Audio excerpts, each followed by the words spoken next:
Talo foki tala te to TV mde afiafinei au ko tile sa te o. Awa tu foki whakatalo whanga ki whana tu walu salalau e ono mai teneti. Mo te ponei ka whakalongo tāua ki tala ki lunga i te tui whakaonganga plastic i whakaonga whakatasi, mo te whakatau whainga i te volleyball mo te ipua te meis loa whelua sfulu ne tala i te asunei.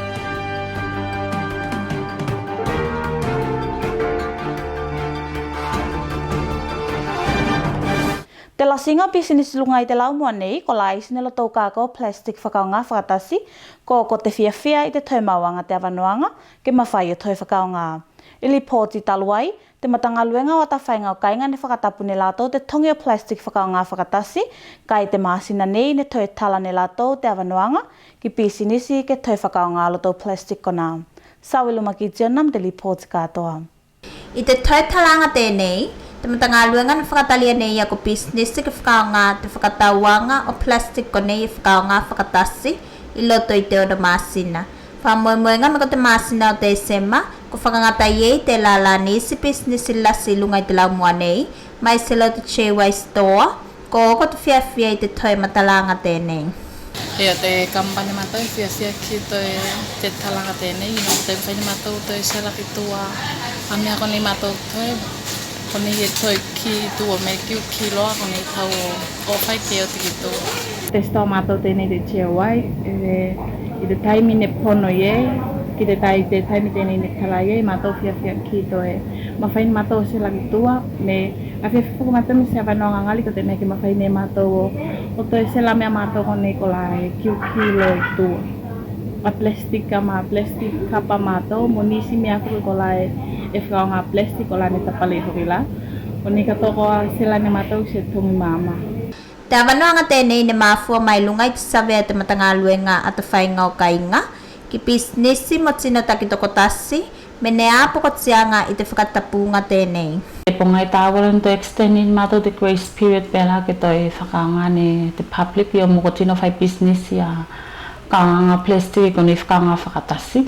O nā rako te ukua complain ne mau mai lunga i stock i businessi whaoliki mai se businessi lasi, mai lunga i te stoka māua ne whai moimli. Ki a whaki o plastic i whakaanga whakatasi ko nei ko ia, ko i toi lātou business ko nei whai poloka mai se, nei whaoliki mo business i lasi. Me pe whiara o tau mea ko nei i toi nei, se ane te awhanga mātou i mwhai o whai kei me, ko puka nei mātou ua we whakamāsei o me, ko tia ki nāturo pāne mātou ne. Tūlanga tēnei ne mawhawhau i te komiti whaoliki tēnei e ono ki lunga i te whakatapunga tēnei o plastic, ke whai seikunga ki lunga i te mea tēnei. Ka nei koe mātou te whono mātou te aso whai te vēs tēnei ko whanatu. Ke ake mawhai nei mātou toi tuku se grace period tā ki tino ne, se nāla nei koe mātou te komiti mātou pām se ono māsina. Pa me ka amata mai lo nei mātou mai ame, te la pō mua ne whakatapi ei. O lau mai e nei mātou ki te ake te pōtolu sifuru o nove mai tausanga nei, te nālo te line mātou ko tuku nei mātou, ko tapulo i e te a. Ngā talo i te a, te sele te whakanganga nātou, te selanga nātou a plastic i konei ka ngā whakatasi ne. Te matanga luenga ngā lue nei whakatasi mo le tau office ai whenua i tua, ko te mea ki mawhai nei lātou o whaile tau polokalame whakamaina ki tino, a te tūlanga te tau whakaonga ngā plastiki. Ka moemoenga te matanga luenga me ko te pōmo mua o te se mai tausanga nei, ko whakangata lo iei whakalei te tau whakaonga ngā plastik ko nei, ka ko tapu foki te whakatau ki tua. Sawiluma ki tsiona mo tala.tv. A tina whiawhia ki te toki la kaukaina i te whenua ko nungulaelai, ne a tili a ka loto i loa mo malamalama i te whainga whātoanga i vaenga potofo.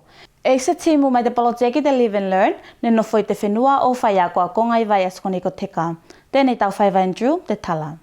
Te tamawhainga tēnei te polojeki ko te whakamalosinga o tino, ke toki la kaukaina.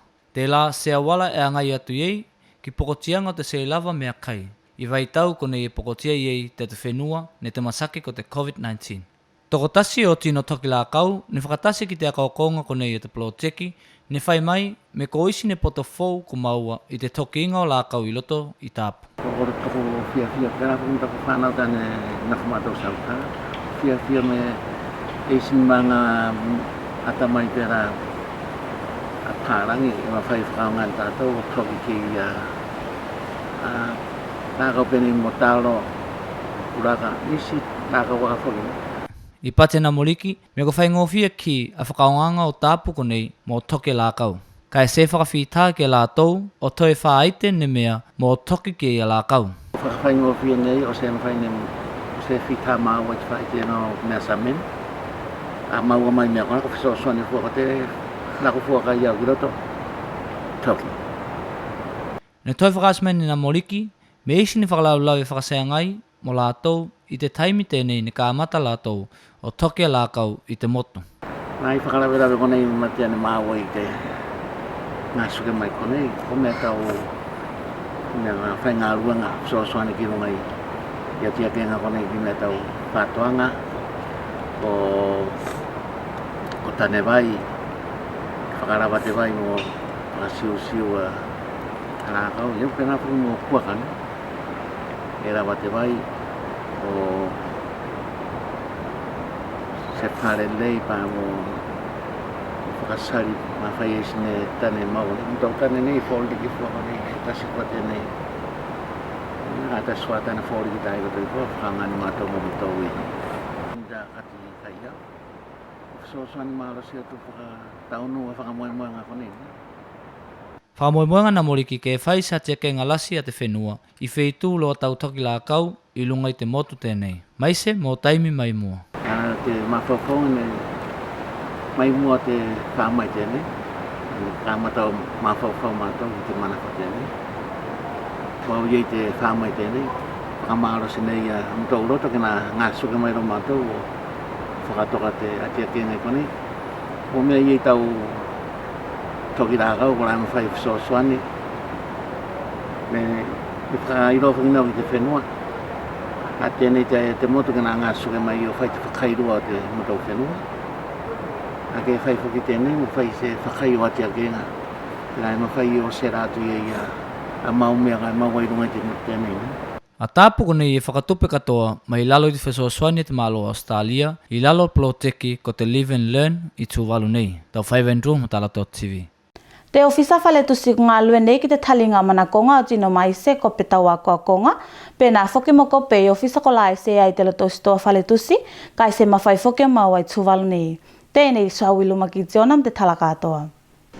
Te tamwhainga nei ko te tongi mai ngā o kako mai whenua i tua, ko te mea ki mawhai o angai ki te lasi o te mana ko ngā mai tino. Iei te waitau nei, mātou nei ne ko tine ngasuesue ki lunga i te tui whakatokanga muto ota 4 ki lunga i te muto post shop, te la e ota mai e muto stationaries, so se stationaries mana komina i loto i ofisa, mai se whaki ko stationaries ko la e whisoswani ki lunga i mātua mo tamaliki a konga ne, whakamawanga loto mea konga ko la e mana komina i loto i a konga. Ko te whakina whainga tō wota ki lunga i mea tau toner cartridge ko la ko nei las te whakaongangina ne te malo i a monisi a konga ni se kampane te meke mawhaine mātou o taline mātou a mana konga mai lunga i loto i mana konga ki lunga i stationaries ne.